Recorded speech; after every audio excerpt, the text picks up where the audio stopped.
Domínguez los sábados. Sí, sábado de 10 y Sí, media a y 1. lunes y miércoles, licenciado Carlos Mario. Perfecto.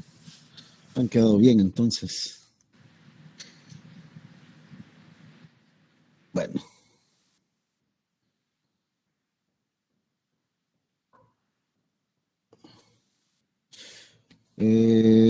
Como les decía, vamos a hacer un breve repaso de lo que es derecho laboral. Licenciado, buenos Dígame. días. Buenos días. Disculpe que lo interrumpe, nada más quería solicitarle permiso, me voy a retirar de la clase por motivos de salud. Creo que Albert está grabando la clase, después voy a revisar la grabación. ¿Qué tiene, Brenda? Eso es un poquito mal así de... no, pero no es el virus. Vaya, es que sí, es que le escucho súper bien, por eso le digo que tiene. Sí, no solo es así como dolor de cuerpo y fiebre, pero nada más. Los síntomas, iniciándole va. No. No hay problema. No, es una gripe pasajera. Esperemos que así sea. Sí. Vaya, está bien. Entonces, después voy a revisar la grabación. Bueno. Bueno, gracias. Bueno, les decía, vamos a hablar del derecho laboral salvadoreño, cómo aparece regulado, aparece en primera instancia en la Constitución de la República, en leyes secundarias, reglamentos, decretos y lo que son tratados internacionales, como lo que es la Organización Internacional del Trabajo. La Constitución de la República de El Salvador dice que el trabajo es un derecho social que goza de la protección del Estado y que no es un artículo de comercio. ¿Por qué? Porque se considera que no se puede vender como tal. Dice que el Estado está obligado a asegurar al trabajador y a su familia condiciones económicas de existencia digna. Aquí todas aquellas famosas prestaciones que conocemos, desde la parte del salario mínimo, seguro social, seguro de vida, etcétera. Dice que los derechos de los trabajadores son de carácter irrenunciables. Usted no puede decir, mire, por ejemplo, yo voy a trabajar y renuncio a mi seguro social o renuncio a laborar únicamente 8 horas, que es lo que está establecido, o renuncio a lo que es mi salario. No lo puede hacer. El derecho al trabajo es un derecho fundamental de todas las personas. Aclarando esto, que cuando hablamos de trabajo como un derecho fundamental de la persona, nos referimos únicamente... ¿Quién vino? Perdón, esperen. Qué raro que aparezca tarde. A ver qué estaba haciendo. Aquello estaba haciendo. ¿Qué pasó, Cristian? Estaba haciendo aquello que vino tarde.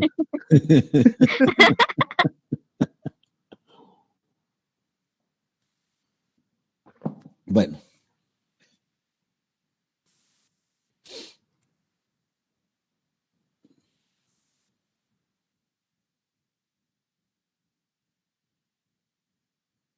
Perdón, les decía que como un derecho fundamental de las personas, en el entendido que el trabajo es un derecho únicamente de la persona natural, no de la persona jurídica. Las personas jurídicas no trabajan. La persona jurídica puede contratar con alguien para que desempeñe determinada labor, pero la persona jurídica no trabaja. Y ahora... Ulises.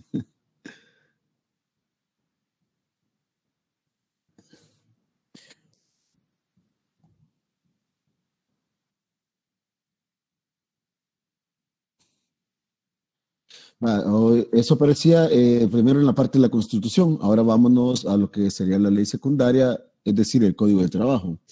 ¿Cuál es el objeto del Código de Trabajo? Armonizar las relaciones entre trabajadores y patronos. Hay que hacer una aclaración en esto. Cuando hablamos de trabajadores y patronos, nos referimos al sector privado. ¿Por qué? Porque el Código de Trabajo aplica en su generalidad, es decir, casi que en todo, únicamente para empleados privados. No aplica en el sector público. Luego dice, ¿qué más? Aparte de armonizar las relaciones entre trabajadores y patronos, sirve para establecer derechos y obligaciones derechos para quiénes, para los trabajadores y también para los patronos, así como las obligaciones para ambos. Dice, se funda en principios que tienden a mejorar las condiciones de vida de los trabajadores, al menos ese es el ideal que se tiene. Buscar las mejores condiciones en el sentido de que cada uno de los trabajadores, así como de los patronos, puedan tener determinadas protecciones en relación al contrato que tiene con el otro. Ya más adelante vamos a ver. ¿Cuál es el ámbito de aplicación? Dice, según el artículo 2 del Código de Trabajo, el ámbito de aplicación es en las relaciones de trabajo entre patronos y trabajadores. Esto es lo que les mencionaba, de carácter privado. ¿Por qué? Porque el Código de Trabajo se aplica únicamente para los trabajadores y patronos de carácter privado. Para el sector público no, ya bueno, me imagino que se los habían aclarado igual. En todo caso, para recordarlo, en el caso de los empleados públicos se rigen por la ley del servicio civil o por leyes de carácter autónomo. Luego dice, ¿qué otro tipo de relaciones o a qué tipo de instituciones o de relaciones se puede aplicar también el Código de Trabajo? Dice que en las relaciones de trabajo entre el Estado, los municipios, las instituciones oficiales autónomas y sus trabajadores. Ojo, esto no significa que sea para los empleados públicos. Recuerden que el régimen bajo el que se encuentran, por ejemplo, los empleados de las alcaldías no aparecen como que son empleados públicos. Ellos se rigen por leyes especiales, como lo que es el Código Municipal, la ley de los empleados no comprendidos dentro de la carrera administrativa, entre otros, más lo que es el Código de Trabajo. Instituciones de oficiales autónomas, como las que serían, por ejemplo, ANDA, CEL, etc. Dice, en el último caso, o sea, lo que les acabo de mencionar, dice contrataciones de carácter privado. Entiéndase que, por ejemplo, un municipio quiere contratar los servicios de ustedes para que le hagan una auditoría o para que les realicen determinadas obras, etcétera. En ese caso es que se aplicaría lo que es el Código de Trabajo. Pues de lo contrario, ellos tienen sus propias leyes. ¿Cómo está dividido el derecho laboral en El Salvador? Aparece dividido en dos partes, la parte sustantiva y la parte procesal.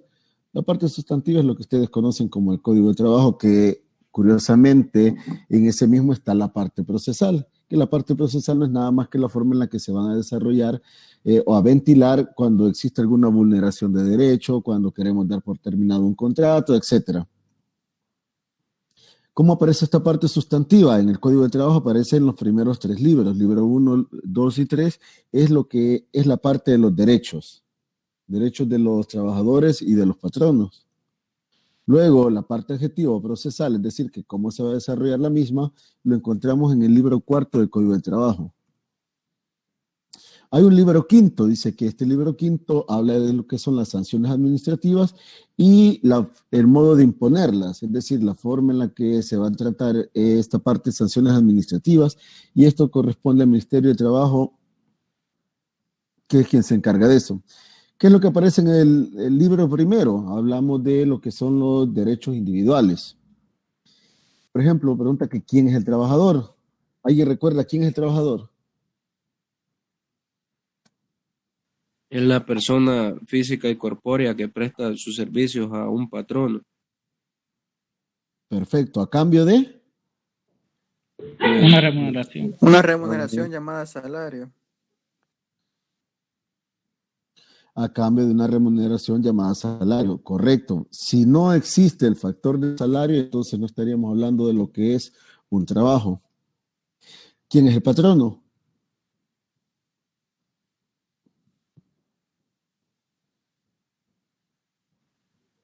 Es la persona, ya sea natural o jurídica, la cual está a cargo, por ejemplo, de la administración ya sea de su negocio o empresa, y el que da la contraprestación de que es la famosa remuneración a cambio del trabajo.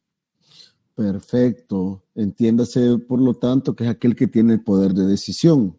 Entre una de esas tantos poderes de decisiones o facultades que tiene, es la parte de poder despedir al trabajador. Y recuerden que para esto no necesita justificación alguna. Él puede despedirlo de hecho o de derecho. De hecho es porque simplemente, poniéndolo así, se le antojó despedir al trabajador porque ya no le parecía tenerlo ahí, porque le había perdido la confianza, porque le llegó a caer mal por cualquiera de las razones que ustedes quieran. Y lo puede despedir. ¿Por qué? Porque una de las cosas importantes que tiene esto del derecho laboral y el Código de Trabajo es que no se puede obligar a un patrono a que tenga laborando a determinado trabajador. No obstante lo anterior, si lo despide de hecho, este trabajador tiene derecho a lo que es una indemnización. Del mismo caso, si fuera de derecho, solo que habría que ver bajo qué circunstancias que fue despedido, que eso igual más adelante lo continuamos viendo. ¿Qué es una relación de trabajo? A ver.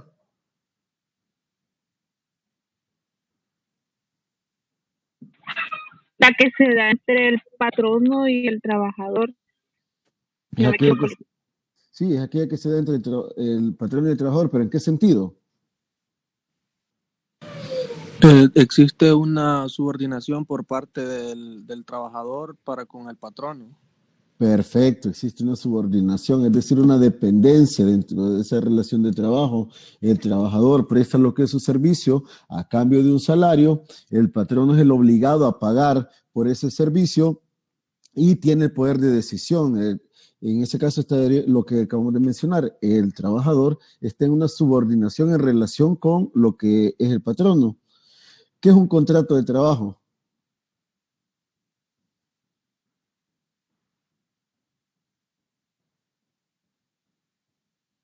¿Alguien recuerda? Yo, Sí, digan. es un documento donde se plasman los acuerdos entre empleado y trabajador. Y igualmente se plasma el tiempo, el salario, todos los acuerdos. ¿Alguien más?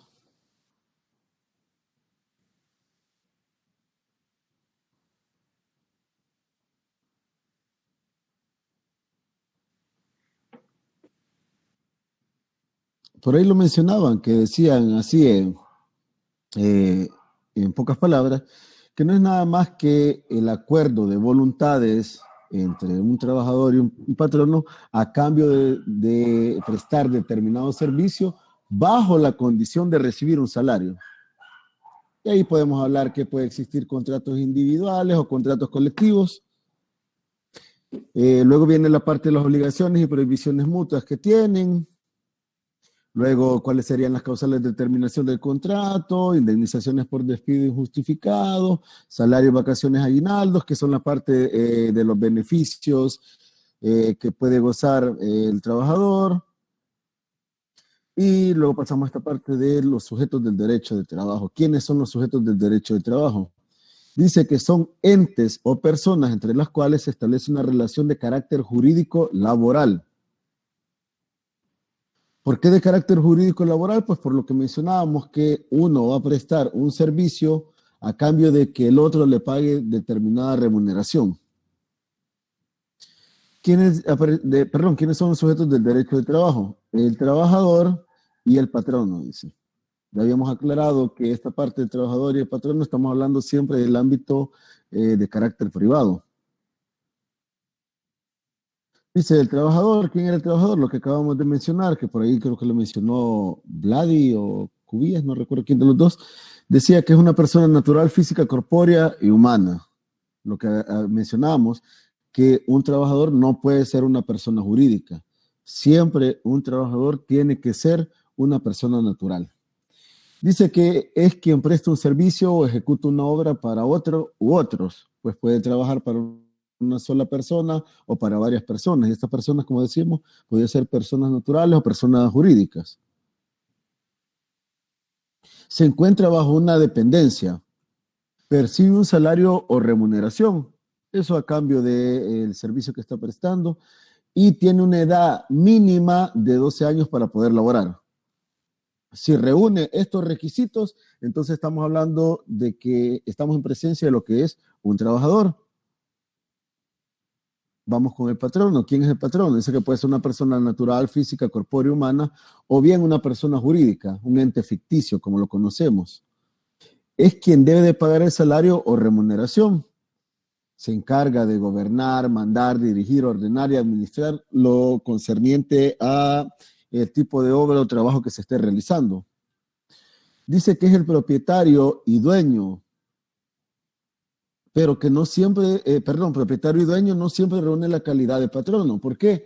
Porque a manera de ejemplo, yo puedo ser el propietario de, ¿qué?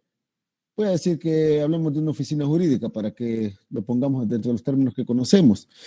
Pero, o sea, yo soy quien aporta el capital, yo soy quien he puesto el inmobiliario, etcétera, pero no tengo el tiempo para administrarlo. Entonces me voy a encargar o voy a delegar para que otra persona sea quien lo administre. Esa persona que lo va a estar administrando es quien va a adquirir el carácter de patrono en relación a ustedes.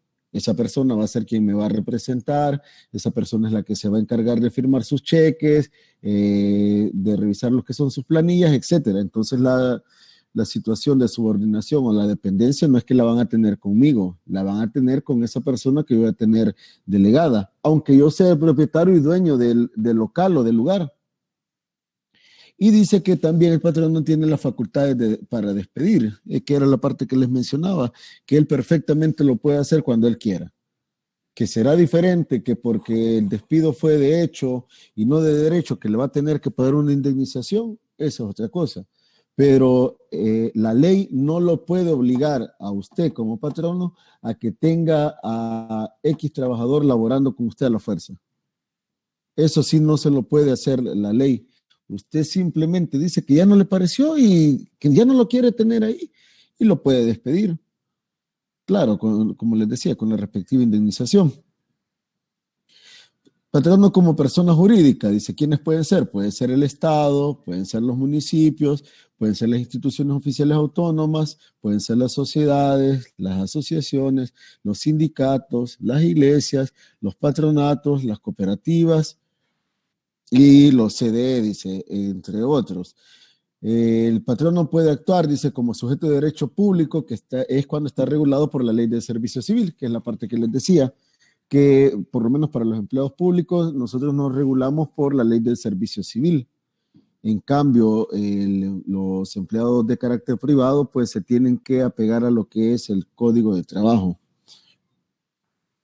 Y como sujeto, dice, del derecho privado, que es lo que les acabo de mencionar, dice que está regulado por el Código de Trabajo. O sea, el patrono puede actuar, para que quede esto claro, puede actuar desde dos ámbitos, como sujeto de derecho público o como sujeto de derecho privado.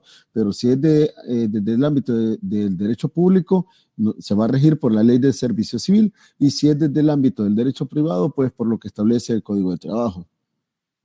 Otros sujetos del derecho laboral, dice, aparecen entre ellos el representante patronal, intermediarios, contratistas, subcontratistas, representantes legales, empleados de confianza, beneficiarios. ¿Quién es el representante patronal? Dice que es un trabajador ligado por un contrato individual de trabajo.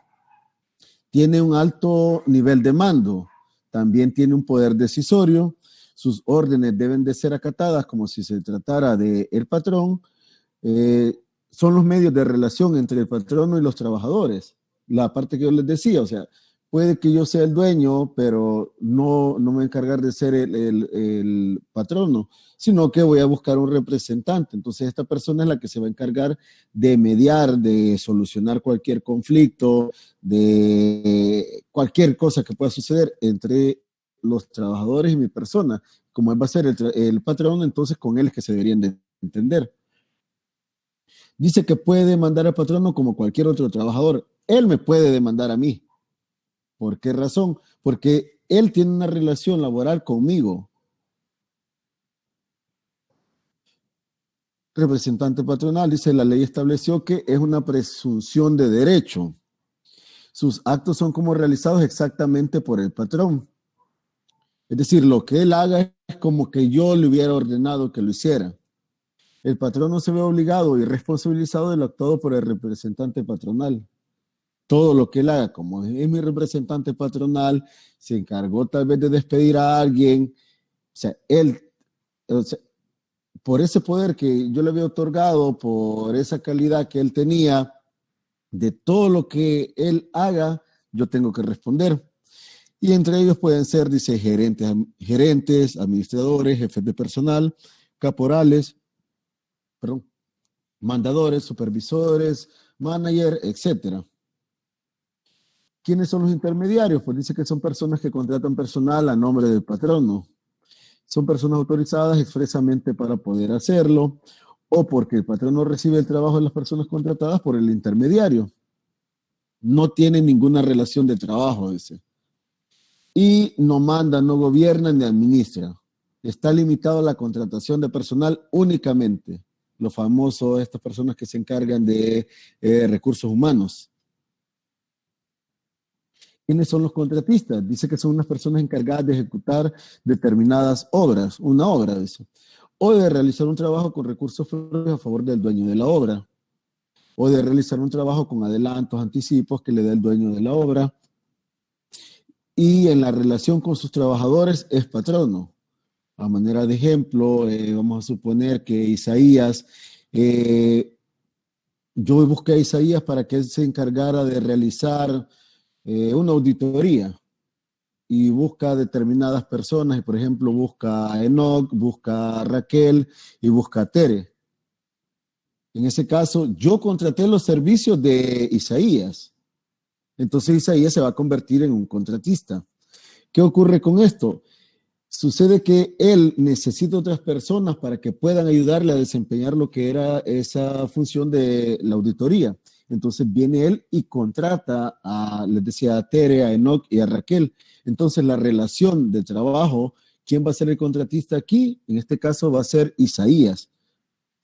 Va a ser el contratista, por lo tanto, él pasa a ser el patrono de Tere, de Enoch y de Raquel.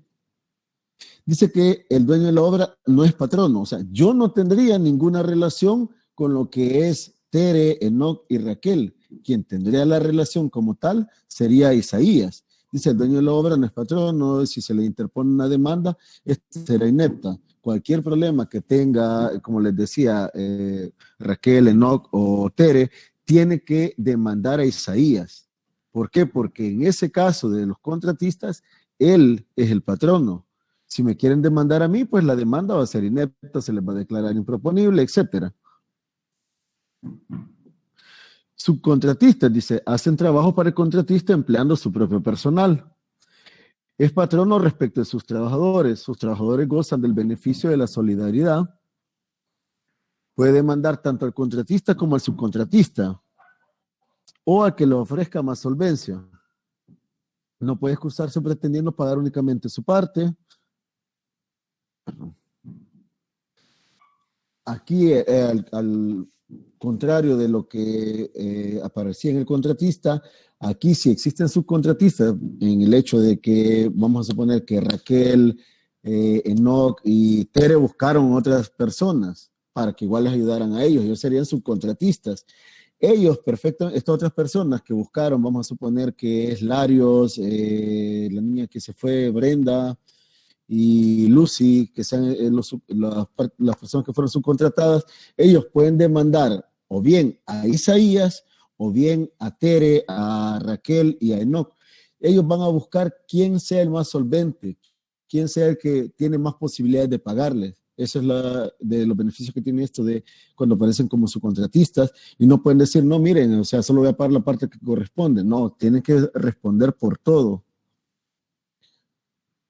El representante legal, dice, es aquel que actúa por otro mediante autorización expresa o por disposición de ley.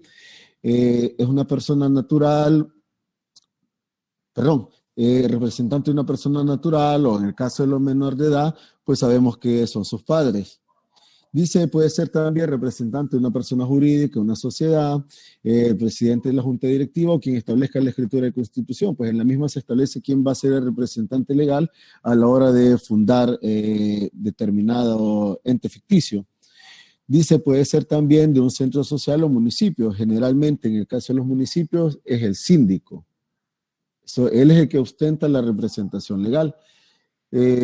para los que trabajan en alcaldías, pues saben que muchas veces lo que hace en el caso del síndico es que delegan mediante un acuerdo, se les establece para que una tercera persona se encargue de ser representante legal. Dice que puede ser también una cooperativa, el presidente del comité de administración, cualquier otro.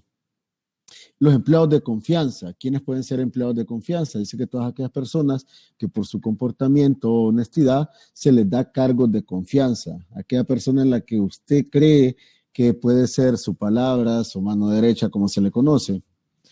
¿Quiénes podrían ser también empleados de confianza? Vigilantes, bodegueros, motoristas de personal.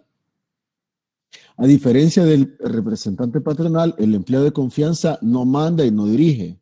¿Por qué? Porque usted puede tener ese empleo de confianza, por ejemplo, el vigilante, que es quien se encarga de verificar que todo esté bien dentro del establecimiento, de verificar que no se estén llevando las cosas, etcétera. O el motorista personal que usted tiene, que es quien lo está llevando a usted a todos lados, que le dice, mira, espérame, voy para una reunión, etcétera. Pero eso no significa que esta persona pueda mandar. Él no puede dar órdenes, él no puede despedir. Muy diferente al caso del representante patronal. Ojo con esto, todo representante patronal es un empleado de confianza,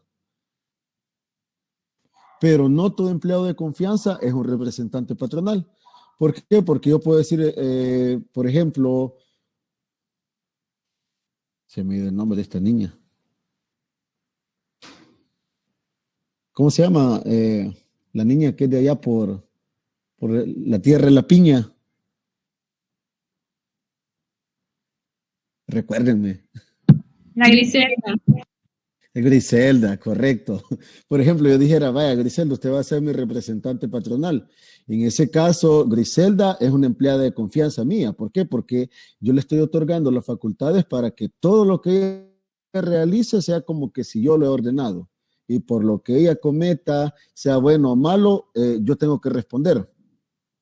Ojo, pero puedo buscar también un motorista que se encargue de andarme llevando a mí o de andar llevando a los empleados.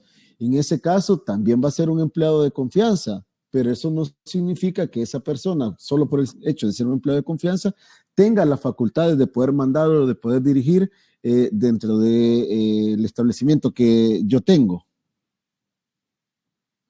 Vamos con la segunda parte, perdón, el libro segundo del Código de Trabajo, dice, es donde se establece el derecho colectivo de trabajo, los derechos de coalición, asociaciones profesionales o sindicatos, los contratos colectivos de trabajo, convención colectiva de trabajo, reglamento interno de trabajo, conflictos colectivos de trabajo, huelga, paro, labor arbitral y lo que es la famosa conciliación. Y en el libro tercero encontramos lo que son las prestaciones inmediatas a cargo del patrono, aquellas que sean por enfermedad o accidentes comunes, por maternidad, que si recuerdan fue extendida, ayuda por muerte común del trabajador, los riesgos profesionales, accidentes de trabajo, enfermedades profesionales, tipo de incapacidades y responsabilidades. El Código de Trabajo en el libro cuarto establece lo que es el procedimiento laboral, que es la parte que nos va a corresponder ver. Pasos para hacer valer el derecho sustantivo, es decir, esa parte de los derechos que estaba regulada dentro del libro 1, 2 y 3 del Código de Trabajo. Y se localizan procedimientos de juicios individuales, que son los ordinarios, y de única instancia. Procedimientos de conflictos colectivos, son de carácter jurídico, de derechos y económicos o de intereses, por eso puede suceder. Procedimientos para la suspensión de contrato, revisión de fallo por riesgos profesionales, entre otros, como aparece dentro de lo que es nuestro ordenamiento jurídico. En El Salvador existen 9 jueces de lo laboral, apareciendo como 4 en San Salvador, 1 en Santa Ana, 1 en San Miguel, 1 en Sonsonate y 1 en Santa Tecla. Los demás no tienen juzgado de lo laboral. Los demás les comentaba que quien se encarga de revisar esto son los jueces de primera instancia con competencia en materia civil. Para el caso de San Vicente, pues lógicamente es el juzgado de lo civil. Para el caso de Cojutepeque, es el juzgado de lo civil de Cojutepeque. El caso de La Paz es el juzgado de lo civil de Zacatecoluca y así. Estos se han ido ubicando o están establecidos como tales para el caso de Santa Ana, San Miguel, Sonsonate, Santa Tecla y San Salvador. Se establecieron como juzgados laborales propiamente por el hecho de que el desarrollo comercial que estos tenían. Si ustedes observan, son los lugares con más desarrollo comercial, con mayor grado de población, etcétera, que es donde están establecidos la mayoría de negocios. En San Salvador existen 2 cámaras de lo laboral. Estas están ubicadas cerca del Centro Judicial de Derecho, Centro Judicial Integrado de Derecho Penal, el Isidro, como todos le conocen. Que por cierto, los van a pasar, si no me equivoco, en este año pasan todas las cámaras a un solo edificio. Dice que en tercera instancia la sala de lo civil o la corte en pleno es quien conoce para parte de los recursos, que fue la parte que vimos en procesal civil y mercantil 3. Órgano judicial salvadoreño, dice, aparece de la siguiente forma, que esto ya igual, creo que ya lo hemos visto en otras clases, aparece como la Corte Suprema de Justicia o Corte en Pleno. Luego tenemos lo que son los juzgados de lo laboral, que son los de primera instancia, el entendido también los juzgados de lo civil, ¿verdad? Posteriormente tenemos la Cámara de lo Laboral, que es quien se encarga de la parte de las apelaciones, y la Sala de lo Civil, quien se encarga de ver la parte de la casación. Principios filosóficos del procedimiento, hablando del proceso laboral como tal.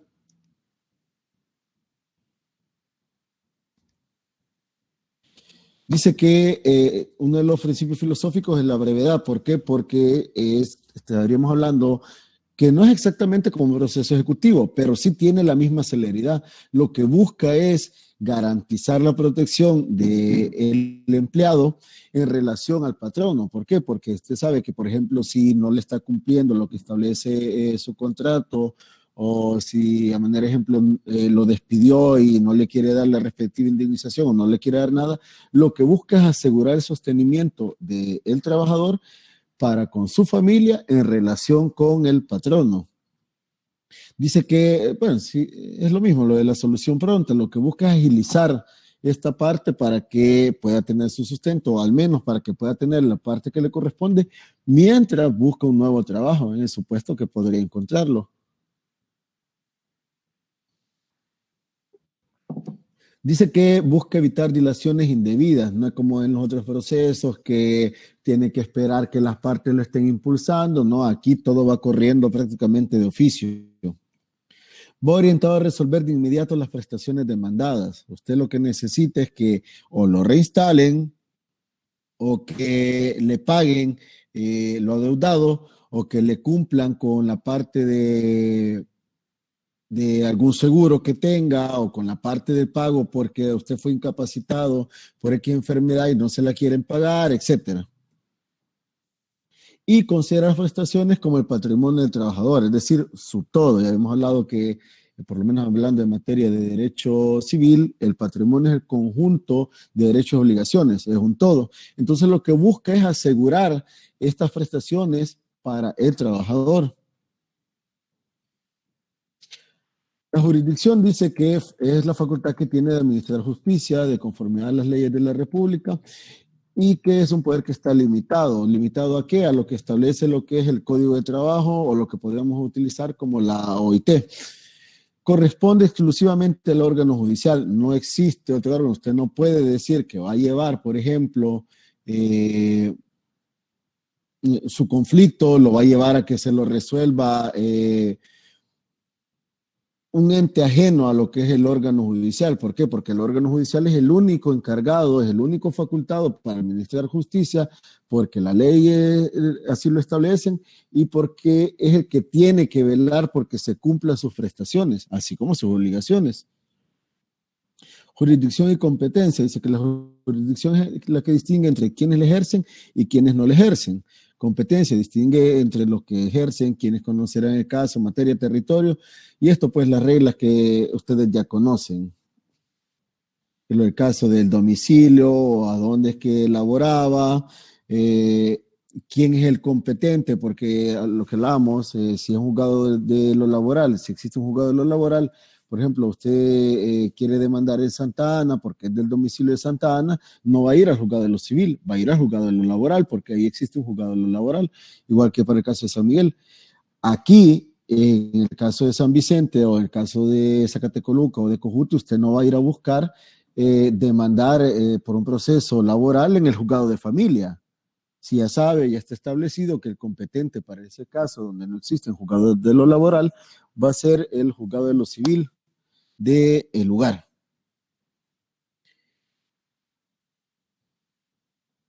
En el entendido, así, cuando habla de jurisdicción y competencia, en lo que se refiere al Código de Trabajo, lo hace como sinónimos. ¿Cuáles son las fuentes del derecho laboral? Aquí se incorpora lo que son los contratos individuales de trabajo. Fuentes del derecho laboral tenemos el Código de Trabajo, leyes y el reglamento de trabajo, así como reglamentos internos de trabajo. Existen instituciones donde ellos se encargan de elaborar sus propios reglamentos internos. Otras pues simplemente se rigen bajo lo que es el Código de Trabajo, cualquier otro tipo de ley, lo que le mencionaba, la ley del servicio civil o reglamento de trabajo. Dice también otra de las fuentes del derecho laboral pues son los contratos y convenciones colectivas de trabajo.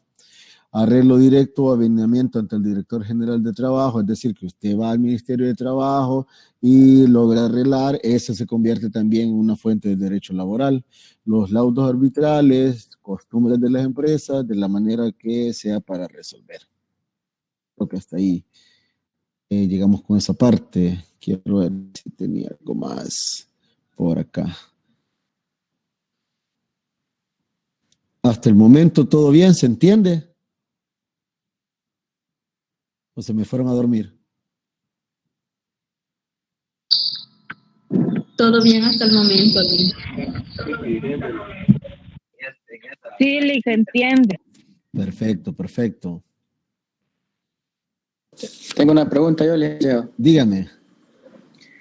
En el caso que dice usted de lo de la competencia, en este caso, el juzgado de primera instancia de San Sebastián no tiene competencia en materia laboral. No. O en el caso mío, que soy de San Esteban, siempre el juzgado de lo civil. Siempre el juzgado de lo civil. Ah, va.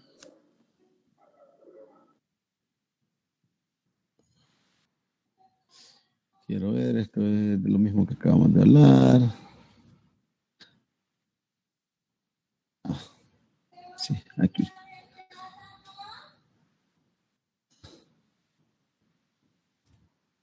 Bueno, esto lo acabamos de mencionar. Perdón si no lo están viendo, ¿verdad? Permítanme.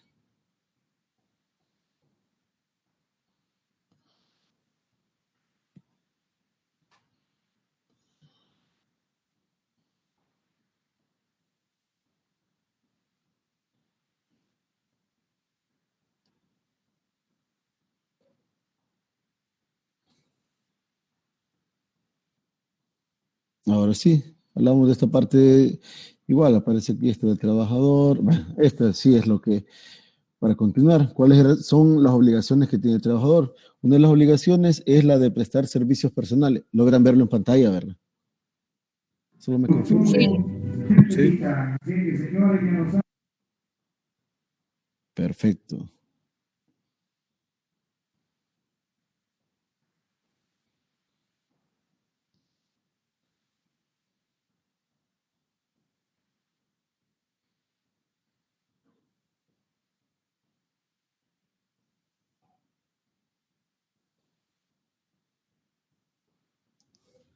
Dice, una de las obligaciones del trabajador es la de prestar sus servicios personales.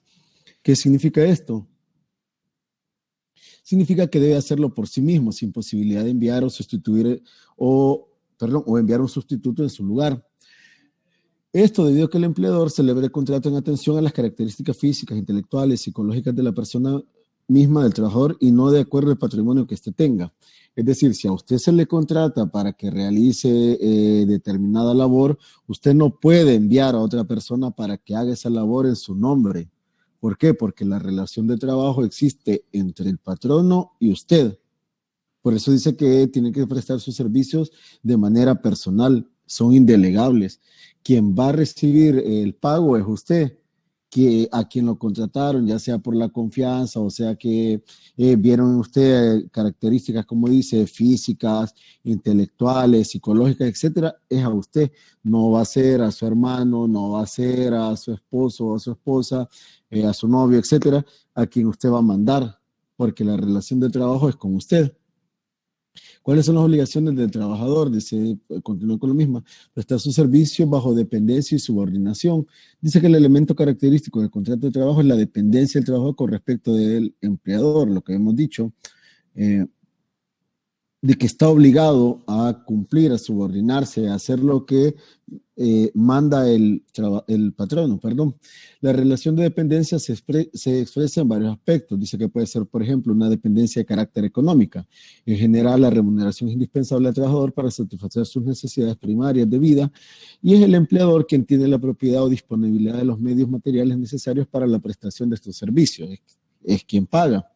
Puede también ser una dependencia técnica y se expresa en que en general el empleador es quien dispone de forma directa a través de los servicios del trabajador del conocimiento técnico relativo a la ejecución del trabajo. Él es quien le dice, mire, es lo que hay que hacer.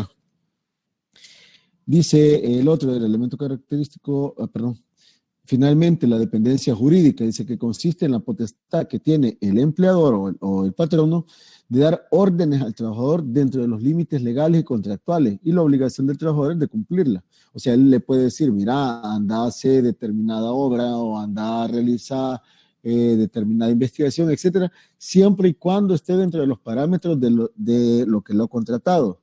Si a usted lo contrató para desempeñar un servicio jurídico, no le va a decir a usted, mira, anda a hacerme la limpieza a la casa o mira, anda a hacerme la limpieza aquí en este lugar. ¿Por qué? Porque no fue para eso que lo contrató.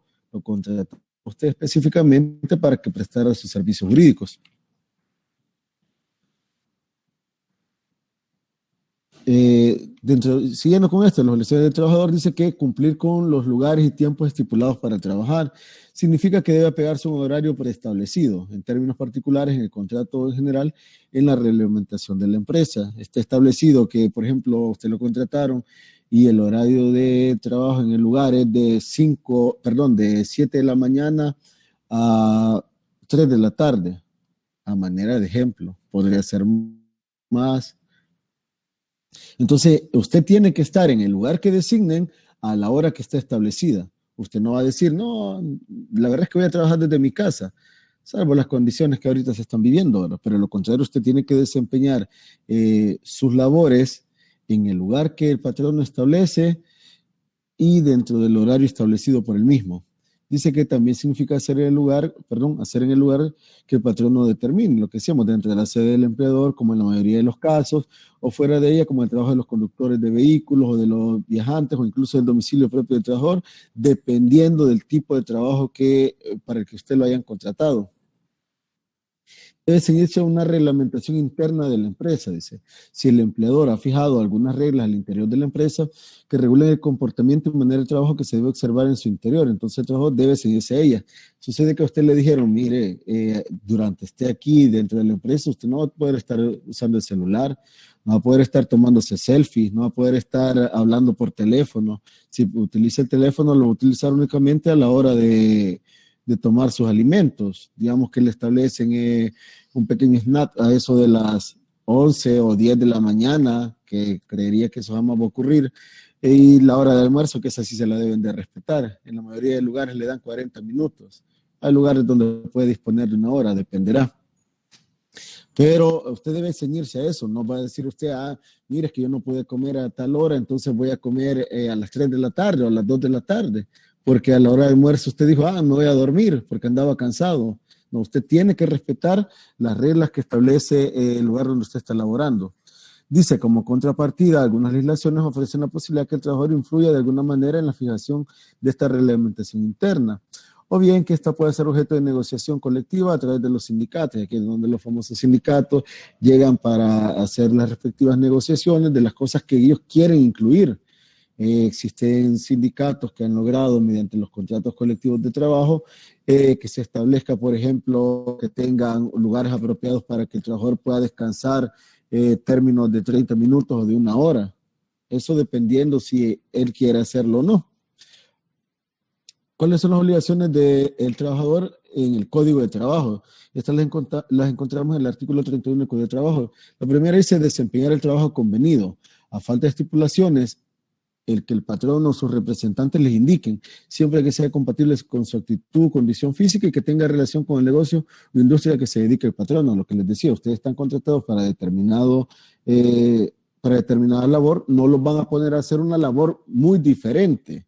En el caso de que usted sea mujer y sucede que trabaje en área de despacho, no la van a poner porque no llegó el compañero o el trabajador que se dedica a mover las cosas pesadas. No van a decir, mire, fulanita tal, usted tiene que hacer ahora ese trabajo. ¿Por qué? Porque no se apega a sus condiciones físicas.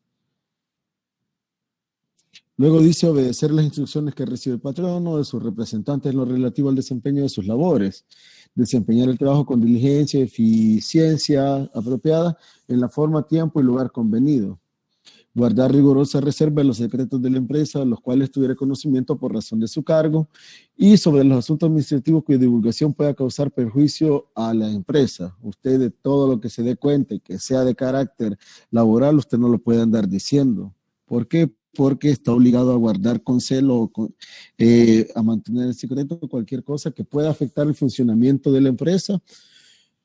Por dicha razón, usted tiene que guardar silencio.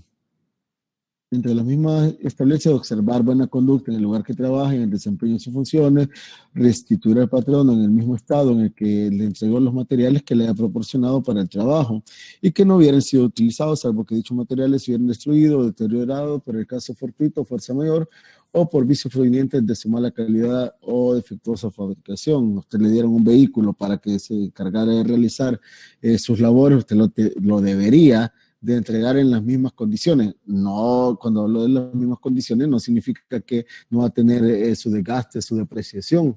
Eso siempre lo va a tener, sino que usted no se lo va a llevar chocado, no se lo va a llevar fundido, porque en ese caso usted le va a tocar responder por el mismo. Dice conservar en buen estado los instrumentos, maquinarias, herramientas que sean propias del patrono, que es básicamente lo mismo.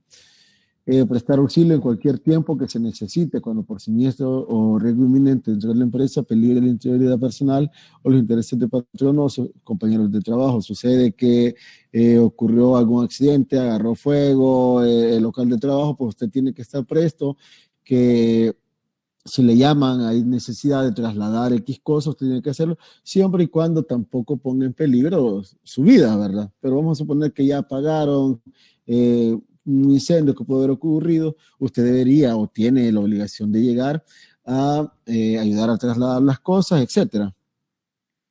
Desocupar la casa o habitación proporcionada por el patrono en el término de 30 días desde la fecha en que termine el contrato. Este en el caso donde le dan la prestación de que es la misma empresa que se encarga de establecerles un lugar donde van a quedarse ustedes a descansar, porque sucede que las labores que van a realizar están fuera del lugar donde usted habita, del lugar donde usted vive. Digamos que usted es de San Miguel y lo trasladan hasta Santa Ana, pues están en la obligación de darle un lugar a donde usted pueda vivir. Dice, si el trabajador no cumple con lo dispuesto en el inciso anterior, el juez de trabajo competente a petición del patrono ordenará el lanzamiento sin más trámite ni diligencia. Someterse a un examen médico cuando fueren requeridos con el objeto del patrono, requeridos por el patrono o por las autoridades administrativas con el objeto de comprobar su estado de salud. Aquí entiéndase que no la pueden obligar a hacer el famoso examen del VIH, porque eso está prohibido. Pero cuando le dice exámenes de salud, de repente él quiere saber si usted anda en condiciones óptimas para laborar. ¿A qué me refiero esto? Que usted no llegó de goma, que usted no anda bajo los efectos de la droga, etcétera. Y él quiere verificar que usted se encuentre en buen estado de salud, es decir, que ande sobrio, que ande limpio. Él puede requerirle que usted se haga un examen. En caso que usted se llegara a negar, pues ya sabe las consecuencias que podría traer, que podría hasta acarrear un despido, pues se presume que usted estaba ocultando algo. La otra dice observar estrictamente las prescripciones concernientes a la higiene y seguridad establecida, etcétera. Para no detenernos más en eso, cumplir con el correspondiente reglamento interno de trabajo que les decía que puede desarrollar cada uno de los lugares a donde usted está laborando. Hoy las obligaciones del patrono, dice que ya habíamos mencionado qué tipo de persona que era, mandaba, esto ya lo habíamos visto también. Obligaciones, ¿cuál es la obligación principal? Pagar el salario por los servicios prestados por el trabajador. Es la obligación básica, dice, del empleador o patrono. Pues tiene que cumplir con ellas, debe hacerlo, además del tiempo, en el tiempo establecido y convenido, tiene que también hacerlo en el lugar establecido para el pago. De igualdad de trato, dice, no lo puede discriminar usted por razones de sexo, por razones de religión, etcétera. Dice, el empleador no puede hacer diferencia entre sus empleados por motivos de raza, religión, nacionalidad, sexo, edad. Algunas legislaciones dice que amplían lo que son estas restricciones. Cumplir obligaciones anexas al contrato de trabajo, lo que decíamos, si en el contrato se estableció que a usted le iban a dar, por ejemplo, 2 horas para que usted pudiera almorzar y descansar al mismo tiempo, pues debería prestárselas, siempre y cuando el contrato lo establezca. Por el hecho del contrato de trabajo, el empleador se constituye frente a terceros en agente de retención con obligaciones que el trabajador contrae ante ciertas instituciones. El empleador debe pagar los aportes provisionales que están a cargo del trabajo, pues estos aportes provisionales no se refieren nada más a aquella parte del seguro social, a la parte que establece como tal de las AFP, entre otro tipo de prestaciones que pueda otorgársele. Dice a ofrecer plazas de trabajo, que es una obligación correlativa, dice que tiene que, correlativa a la propia del trabajador, de prestar servicios en determinado lugar, siempre y cuando antes haya sido pactado por mutuo acuerdo. Si fuera del lugar de residencia el trabajador, el empleador deberá pagar los gastos, lo que acabamos de hablar en las láminas anteriores, donde dice que tiene que pagar los gastos que derive, como hospedaje, viáticos, alimentación, etcétera.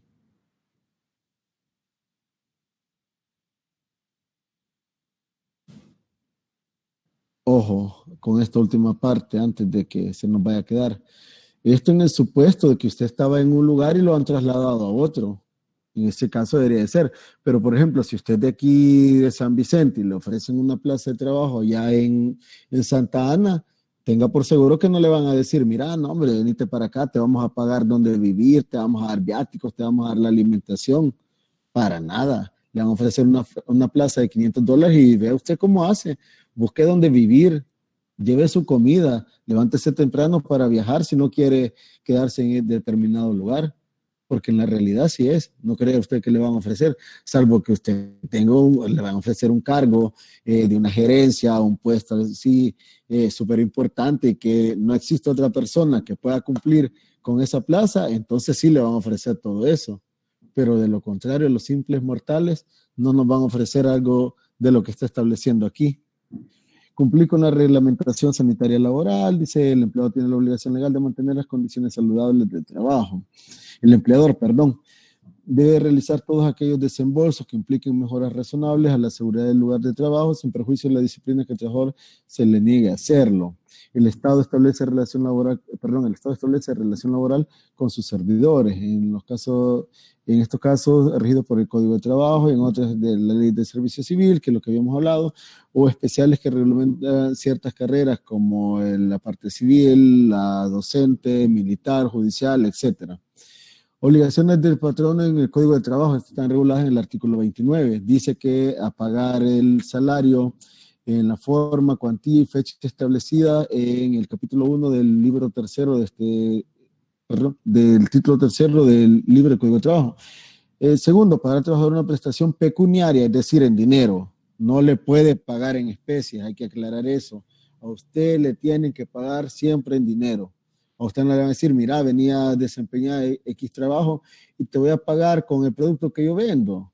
Por ejemplo, trabaja en un súper y le va a decir, ¿te puedes llevar productos básicos ahí? No, le tiene que pagar en dinero, equivalente al salario ordinario, y se quedaría devengado durante el tiempo que dejare de trabajar por causa imputable al patrono. Proporcionar al trabajador los materiales necesarios para el desempeño de su trabajo, así como las herramientas y demás convenidas para que el uso del trabajador. Proporcionar un lugar seguro para la guardia de sus herramientas y útiles del trabajador cuando estos necesariamente van a mantenerse en el lugar donde prestan los servicios. Dice, guardar la debida consideración a los trabajadores, absteniéndose de maltratarlos, de obra o de palabra. No debería o no puede andarlo ofendiendo, aunque en la realidad creo que más de alguno que ha estado laborando en X lugar sabrán que muchas veces sus patronos los tratan, digamos, mal, que les dicen que pueden ser incompetentes o cualquier cosa por el estilo que los puede hacer sentir mal.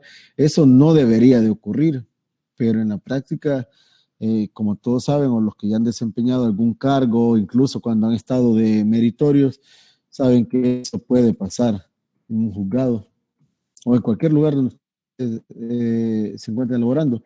Conceder licencias de trabajo, dice aquellas que tengan que ver, por ejemplo, con cumplir obligaciones de carácter público.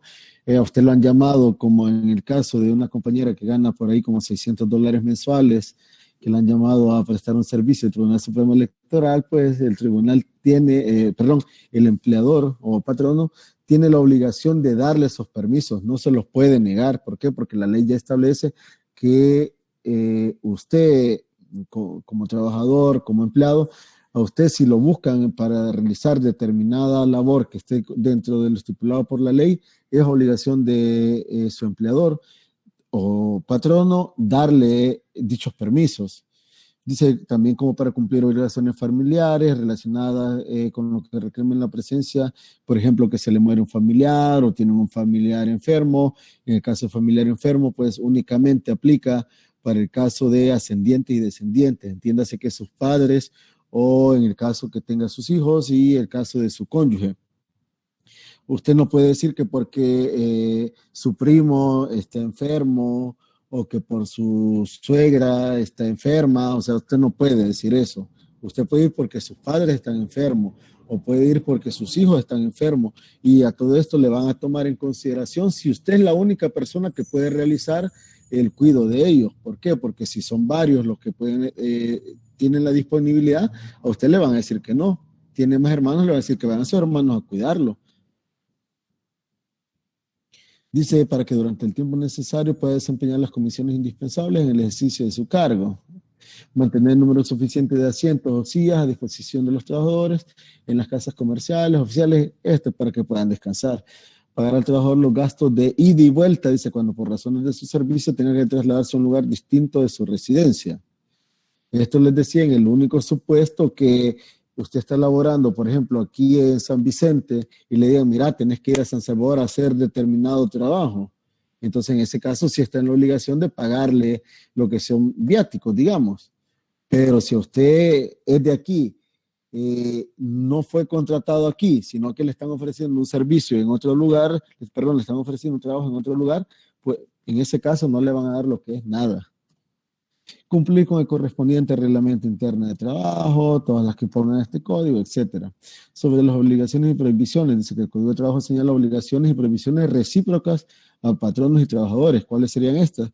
Dice que como consecuencia de su incumplimiento se vincula con aspectos disciplinarios en la empresa, despidos, terminaciones de contratos con o sin responsabilidad patronal, y ahí nos vamos a lo que establece el código.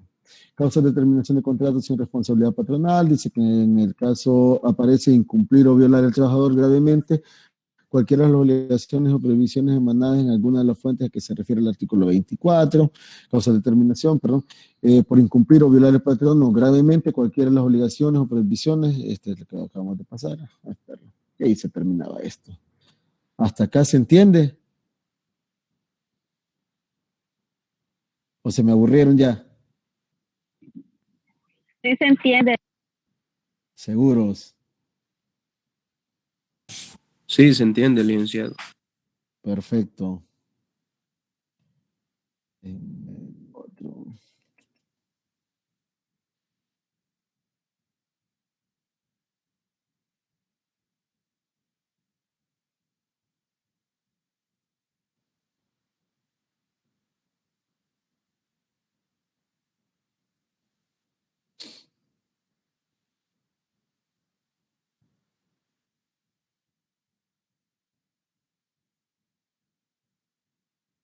Teresita, ¿ha entendido? Sí, un poquito. Pero poquito o bastante. Lo suficiente para este día, Lee. Griselda dijo que tenía mala conexión, que si podía iniciar de nuevo, dijo. ¿Qué le pasa, Griselda? Por cierto, Griselda, vi una fotografía suya ahí con alguien. ¿Es su hermano o es su señor esposo? Es mi señora.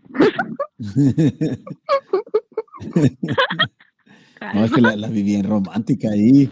Al fin lo mostró. Ajá, al fin lo conocimos. Yo dije, ¿quién? Incluso una que ya formaban un corazón, pancita. Ajá, tiene razón. Yo vi eso también, así como que quizás ya encargo. Con un corazoncito en la pancita y entonces, ajá, y me asusté, Griselda. No. Nada que ver. Nada que ver. No, pero la verdad es que sí, la vi bien romántica. Yo dije, pues, se enamoró, dije yo. Era la graduación, Se destapó. Hey. Bárbara.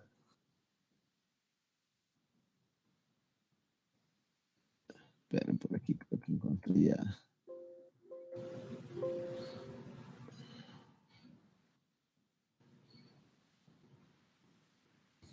Quiero ver.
Vaya, una última y creo que ahí nos quedamos para almorzar justo a la hora que debe de ser.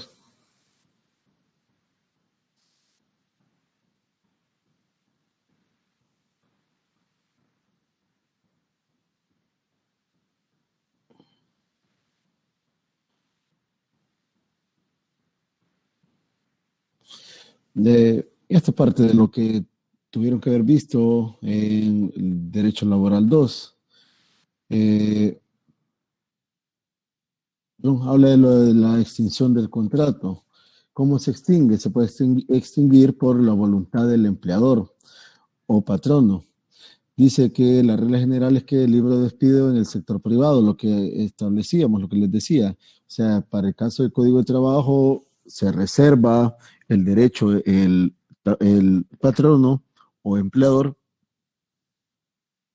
de poder despedir a su arbitrio, es decir, en el momento que él quiera, con la manera que se le ocurra.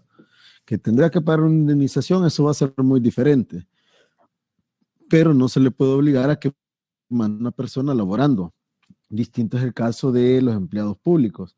¿Por qué? Porque los empleados públicos pues gozan de estabilidad laboral, que para poder sacarlos, por ejemplo, para poder despedirlos o removerlos, porque la palabra es propiamente removerlos, para poder removerlos del cargo, hay que hacerle todo lo que es un procedimiento especial ante el Tribunal del Servicio Civil, donde tiene que alegar que ha incumplido con determinadas condiciones que establece la ley del servicio civil, etcétera. En el caso del Código de Trabajo, como es para el sector privado, en ese caso no, simplemente ya no lo quiere tener usted ahí al empleado, despídalo. No tiene justificación alguna, páguele. Tiene justificación, alegue la justificación que es, y así va a poder incluso hasta dejar de pagarle. Dice, el despido puede ser directo o despido indirecto. ¿Cuándo sería despido directo? Pues en el caso que lo haga el caso del patrono, o indirecto en el caso que mande a otra persona como delegado a hacerlo. No sé si, no, con ustedes no. Les comentaba, a manera de ejemplo de despido directo, sucede que usted llegó a laborar X día, lo mandó a llamar su patrono y le dijo, mira, fulanita de tal, hasta este día vas a llegar laborando aquí. Ya no tenemos para pagarte, o tus servicios ya no nos parecen suficientes, va a haber una persona que se va a encargar de lo que estás haciendo, y hasta aquí damos por terminado la relación laboral. Ahí se lo están haciendo de manera directa, le están diciendo a usted. Pero puede haber una manera indirecta en este caso. Sucede que usted llegó y el vigilante del lugar ya no le permitió entrar al lugar. Desde ese momento, dése por despedido. ¿Por qué? Porque él tenía una orden de negarle la entrada al lugar donde usted labora. El código dice que en esos casos usted se puede considerar despedido, porque desde el momento que le están negando la entrada o el acceso al lugar donde usted labora, desde ese momento se entiende que lo están despidiendo de manera indirecta. Dice, establece cuáles son los despidos justificados y aparecen las diferentes causales en el artículo 50 del Código de Trabajo, despidos injustificados y aparecen las causales en el artículo 53 del Código de Trabajo, perdón. Y los que llevan responsabilidades son el pago de indemnización, salarios caídos a título de indemnización por daños y perjuicios, y proporcionales de vacación y aguinaldo. Pregunto, ¿aprendieron a sacar esto?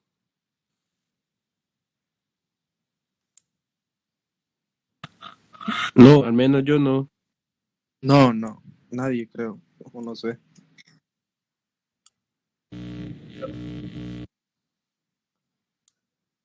Los demás, Raquel, Tere. Nah, no aprendimos nada. La muchacha enamorada que parecía que se había casado. Si nos enseñaron, ya se nos olvidó, Lee.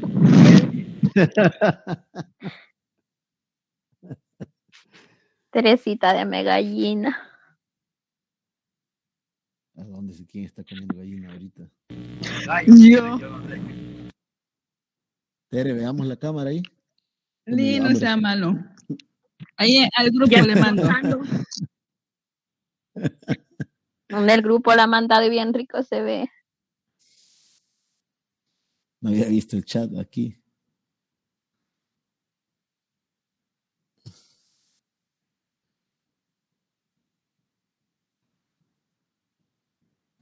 Bueno.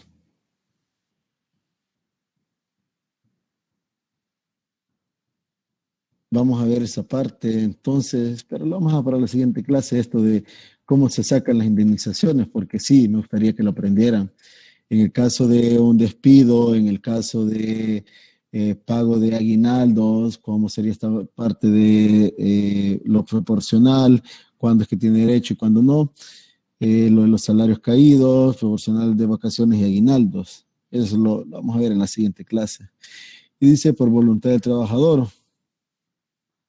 ¿Cómo opera esto? Pues la renuncia. La renuncia no es nada más que la manifestación unilateral del trabajador de dar por terminado su contrato de trabajo. Usted dijo, ya no quiero seguir, porque a usted no le parecían las condiciones en las que estaba en ese lugar, porque a usted le salió una oportunidad mucho mejor de trabajo, porque a usted le hablaron del Tribunal Supremo Electoral para pagarle $600 mensuales, por lo que usted quiera, pero usted dijo, ya no voy a seguir y pone su renuncia.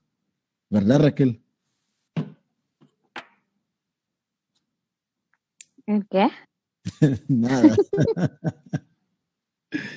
Dice, en principio, dice, no acarrea responsabilidad patronal. Es importante es el derecho en potencia de ser indemnizado aún renunciando, de conforme al artículo 38, numeral 12 de la Constitución. Sí tiene derecho a que se le pague un porcentaje por haber renunciado. Hay una discusión de esto y que no le veo yo mayor cosa, pero hubo una tesis del año pasado, a donde decían que debía de pagársele de igual forma, debía pagársele hasta con un 100%, como que si hubiera sido despedido. Yo creería que no, porque ahí usted es el que está abandonando el lugar, usted es el que ya no quiere estar ahí, ya sea que porque se aburrió de estar ahí, ya sea que porque tuvo problemas con alguien, porque tiene una mejor oportunidad de trabajo, etcétera. O sea, es usted el que ya no quiere continuar laborando.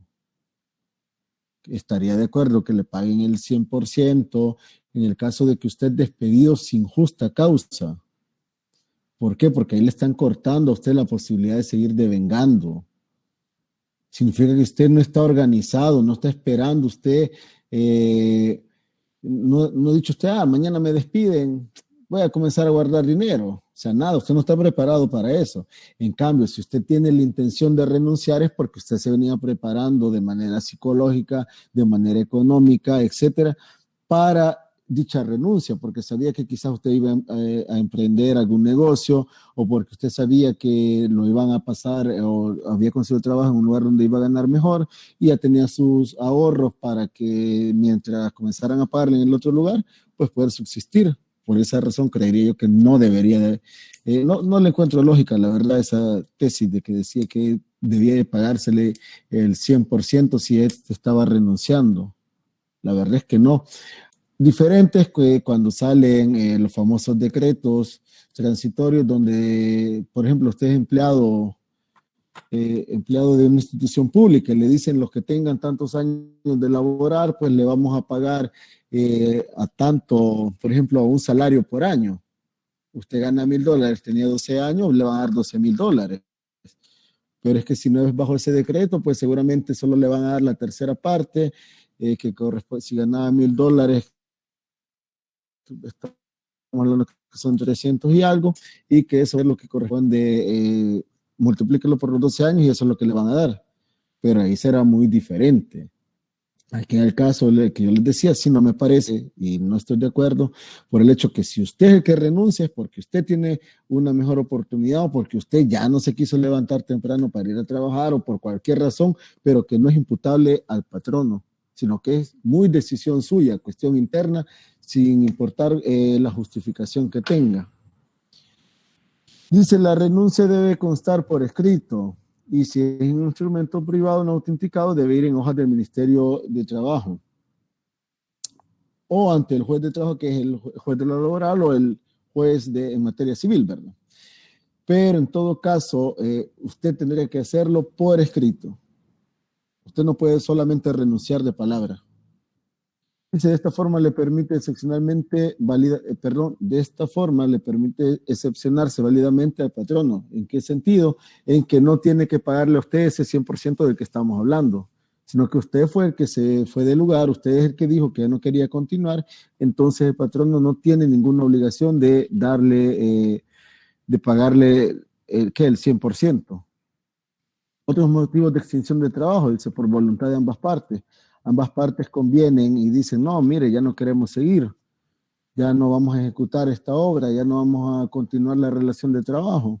Dice, en el caso de terminación de contrato por mutuo consentimiento de las partes, dice, perdón, en el caso de la terminación de contrato por mutuo consentimiento de las partes, no acarrea responsabilidad ninguna de las partes, ni empleado, patrono, trabajador empleado no tiene ninguna responsabilidad. ¿Y cómo se hace? Pues hay que hacerlo por escrito, de conformidad al artículo 54 del Código de Trabajo. Dice, otros motivos de extinción del contrato de trabajo por hechos ajenos a la voluntad de las partes, no acarrea responsabilidad de las partes, dice. Lo que pasó con esta famosa pandemia. Hubieron lugares que terminaron cerrando. ¿Por qué? Porque no dependía de ellos tal vez subsistir en sus negocios, sino que estaban cerrados, no se dedicaban a la venta de productos alimenticios, es decir, que no abrieron durante esos 4 meses, 3 meses que pudimos haber estado encerrados. Entonces, muchos terminaron cerrando sus negocios. En ese caso no le cargaba responsabilidad a ninguna de las partes. Dice con necesidad de intervención judicial y existe también sin necesidad de intervención judicial. Eso se ponen de acuerdo. Si cree alguien que tiene que ir hasta un juzgado para ventilar si tenía o no tenía responsabilidad, pues lo hace, y si está consciente de que no era tampoco responsabilidad ni del trabajador ni del patrono, pues igual no necesitaría la intervención judicial que estamos hablando. Y son las 12. Así que quizás hasta aquí nos vamos a quedar este día para no alargarnos hasta la 1. ¿O quieren seguir recibiendo clases? No. Así está bien. Sí, Vamos a comer Ya hay hambre, pues sí, para hacer Para ahí. donde la Tere, vamos ya. Vamos, Lick. ¿Qué tiene ya, Tere? Bárbaro, que nos invitan, ¿verdad? El gallo le va a enseñar, dice. El gallo. El gallo, Lick. Ese lo vamos a tener. Bueno. Cuídense, nos vemos el próximo sábado. Gracias, Lick, muchas gracias. Bueno,